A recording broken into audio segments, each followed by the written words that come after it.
ఉన్నటువంటి ప్రజలు పార్టీలు నాయకులు కార్యకర్తలని కాకుండా ప్రజలందరూ స్వచ్ఛందంగా తరలి రావడం జరిగింది. నిన్న బాపట్ల, పల్నాడు, గుంటూరు, నెల్లూరు, తిరుపతి జిల్లాలకు సంబంధించి నూతనంగా ఏర్పడినటువంటి జిల్లాలకు సంబంధించి జరిగినటువంటి సిద్ధం మహాసభకి లక్షలాది మంది పాల్గొని జయప్రదం చేయడం జరిగింది. నెల్లూరు జిల్లాకు సంబంధించి పెద్ద సంఖ్యలో పాల్గొన్నటువంటి ప్రతి ఒక్కరికి ముందుగా నా హృదయపూర్వకమైనటువంటి కృతజ్ఞతలు తెలియజేస్తున్నాను. అయితే దాదాపుగా 2006 నుంచి ప్రత్యక్ష రాజకీయాల్లో ఉన్నాం. మా కుటుంబం సుదీర్ఘంగా దాదాపు 60 సంవత్సరాల నుంచి మా కుటుంబం రాజకీయాల్లో ఉంది.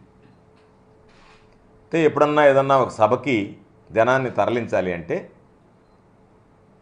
బస్సులు పెట్టి బ్రతిమాలి మీరు రండి బాబు అని చెప్పని వాళ్ళని తరలించాల్సినటువంటి పరిస్థితి ఉండేది. నేను అనేక సమావేశాలు చూశాను. జాతీయ స్థాయిలో వచ్చినటువంటి నాయకులు నెల్లూరు వచ్చినప్పుడు చూసాం, ముఖ్యమంత్రులు లేదా వివిధ అధికారులు చాలామంది వచ్చినప్పుడు చూసాం, వివిధ అధికార హోదాలో ఉండేటువంటి వాళ్ళు చాలామంది వచ్చినప్పుడు చూసాం.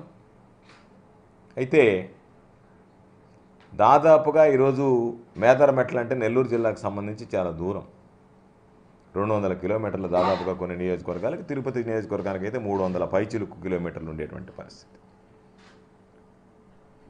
ముందుగా అన్ని గ్రామాల్లో చెప్పాం, మహిళలు ఇబ్బంది పడతారు, మీరు రాలేరు, తట్టుకోలేరు అని చెప్పి కేవలం పురుషులనే రమ్మని చెప్పాం, మగవాళ్ళనే రమ్మని చెప్పాం. అయితే ఎంత మేర వీలైతే అంత మేర రవాణా సౌకర్యాలు ఏర్పాటు చేస్తే, మాకు మీరు రవాణా సౌకర్యం ఏర్పాటు చేయలేదు జగన్మోహన్ రెడ్డి గారి సభకి తీసుకువెళ్ళడానికి అని చెప్పి మొట్టమొదటిసారిగా నా జీవితంలో అలకపోనడం అనేటువంటిది ప్రజలు చూడడం జరిగింది. ఇది ఎన్నడూ జరగలేదు. నాయకులు కానీ కార్యకర్తలు కానీ మనం ఇస్తాం దానికన్నా తక్కువ ఇస్తే ఆనందపడిపోయేవాళ్ళు. అబ్బా ఇంతమందిని తరలించాలని చెప్పి అనుకుంటున్నాం, ఇంకా తగ్గించి ఇచ్చారని చెప్పి మొట్టమొదటిసారి నా జీవితంలో ఇచ్చిన దానికన్నా మీరు ఇంకా మాకు ఎక్కువ ఇవ్వలేకపోయారని చెప్పి ఈరోజు ఉదయం కూడా పాపం కొంతమంది ఫోన్ చేసి బాధపడడం జరిగింది.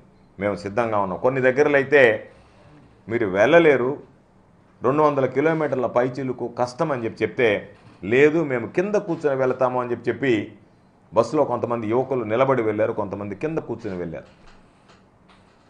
ఇంత స్పందన అనేటువంటిది నేను ఎన్నడూ చూడలేదు.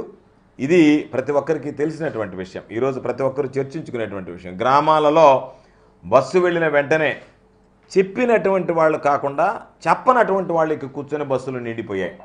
ఈ చెప్పినటువంటి వాళ్ళు పాపం ఎక్కలేకపోయారు, నిలబడిపోయారు, ఆగిపోయారు, నిలిచిపోయారు. అందరికీ చెప్పాం, వేల సంఖ్యలో బస్సులు బయలుదేరుతున్నాయి, వేల సంఖ్యలో కార్లు బయలుదేరుతున్నాయి, వేల సంఖ్యలో టెంపోలు లాంటి ప్రైవేటు వాహనాలు బయలుదేరుతున్నాయి. మీరు ఇబ్బంది పడతారు అంటే ఏమీ ఇబ్బంది పడ్డా పర్వాలేదు, మేము రావాల్సిందేననేటువంటి ఒక దృఢ చిత్తంతో ఈరోజు తరలి వచ్చినటువంటి నేపథ్యం ఎన్నడూ చూడనటువంటి పరిస్థితి. లక్షలాది మంది తరలి వచ్చి జగన్మోహన్ రెడ్డి గారికి ఆశీస్సులు అందించడం జరిగింది. ఇది నిజంగా ఆంధ్ర రాష్ట్రానికి సంబంధించినటువంటి ఇది ఒక చరిత్ర. అంతమంది ఒక దగ్గర గుమికూడడం, జనాన్ని ఒక్కసారి కింద ఉన్నటువంటి వాళ్ళకన్నా స్టేజ్ మీద ఉన్నటువంటి వాళ్ళని చూస్తే అసలు కళ్ళు తిరిగేటువంటి పరిస్థితి, ఒక అలలాగా జనసముద్రంలాగా ఎక్కడ చూసినా సరే. కాబట్టి అంత కష్ట నష్టాలకు వచ్చి ప్రజలు అంత పెద్ద ఎత్తున పాల్గొని జగన్మోహన్ రెడ్డి గారికి ఆశీస్సులు అందించడానికి తరలి వచ్చినందుకు ప్రతి ఒక్కరికి పేరు పేరున నా హృదయపూర్వకమైనటువంటి కృతజ్ఞతలు తెలియజేస్తున్నాను.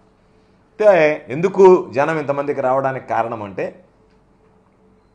58 నెలలు జగన్మోహన్ రెడ్డి గారి ముఖ్యమంత్రిగా ప్రతి ఇంటికి సంక్షేమ ఫలాలను చేర్చగలిగాడు. కాబట్టి ప్రతి కుటుంబం ఈరోజు జగన్మోహన్ రెడ్డి గారి ద్వారా సంక్షేమ లబ్ధి మా ఇంటికి చేరింది అని చెప్పి గ్రహించారు. కాబట్టే ఆ ఇంట్లో ఉండేటువంటి వాళ్ళు తమ బాధ్యతగా జగన్మోహన్ రెడ్డి గారు ఏర్పాటు చేసినటువంటి సభకు వెళ్ళాలి, ఆయనకు మన ఆశీస్సులు అందించాలి, మనం మద్దతు పలకాలి, మనం అందరం రేపు జరిగేటువంటి ఎన్నికలకు మేమందరం సిద్ధంగా ఉన్నాం అనేటువంటిది ఆయనకి తెలియజెప్పాలనేటువంటి లక్ష్యంతో ఈరోజు రావడం జరిగింది.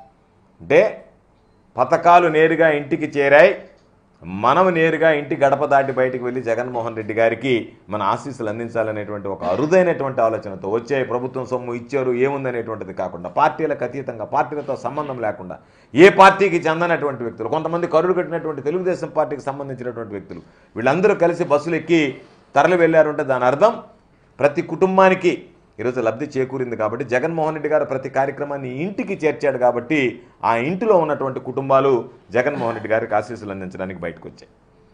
అయితే దురదృష్టం ఏంటంటే బ్రహ్మాండంగా సభ జరిగింది, జనం బ్రహ్మాండంగా హాజరయ్యారు. తెలుగుదేశం పార్టీకి సంబంధించినటువంటి చంద్రబాబు నాయుడికి కన్ను కుట్టింది. ఇది చంద్రబాబు నాయుడికి ఎప్పుడూ పాపం గ్యాస్ట్రిక్ ట్రబుల్ ఉంది. ఏది జగన్మోహన్ రెడ్డి గారి సభ జరిగినా వెంటనే కడుపు మంట ప్రారంభమవుతుంది. దాన్ని ఆ మంటకు ఉపశమనం ఏంటంటే తనకున్నటువంటి అనుకూల మీడియా, దాంతోపాటు వాట్సప్, సోషల్ మీడియాలు, దాంతోపాటు ఇంకా రకరకాలైనటువంటి యూట్యూబ్ ఛానల్స్ వీటిని పెట్టి రకరకాలుగా తిప్పి సాయంత్రానికి ఆ మందు ఏంటంటే సరిగ్గా జరగలేదనేటువంటిది రాయించి చూపించి పోస్టింగ్లు చేయించి సంతృప్తి పడి పొనుకొని నిద్రపోయేటువంటిది అలవాటు. ఈరోజు నేను అడుగుతున్నా చంద్రబాబు నాయుడిని కానీ రాతలు రాసినటువంటి వాళ్ళు కానీ కూతలు కూసినటువంటి వాళ్ళని కానీ 2,70,000 కోట్ల రూపాయలు ప్రజలకు అందించినటువంటిది గ్రాఫిక్సా? అంటే అమ్మఒడి పథకం ఇంటికి చేర్పించింది గ్రాఫిక్సా? రైతు భరోసా ప్రతి రైతుకు అందించింది గ్రాఫిక్సా? వైఎస్ఆర్ ఆసరా వైఎస్ఆర్ చేయుత మహిళలకు అందించింది గ్రాఫిక్సా? రజకులు న్యాయబ్రాహ్మణులు టైలర్లకు 10,000 రూపాయలు అందించింది గ్రాఫిక్సా? జగనన్న విద్యా దీవెన వసతి దీవెన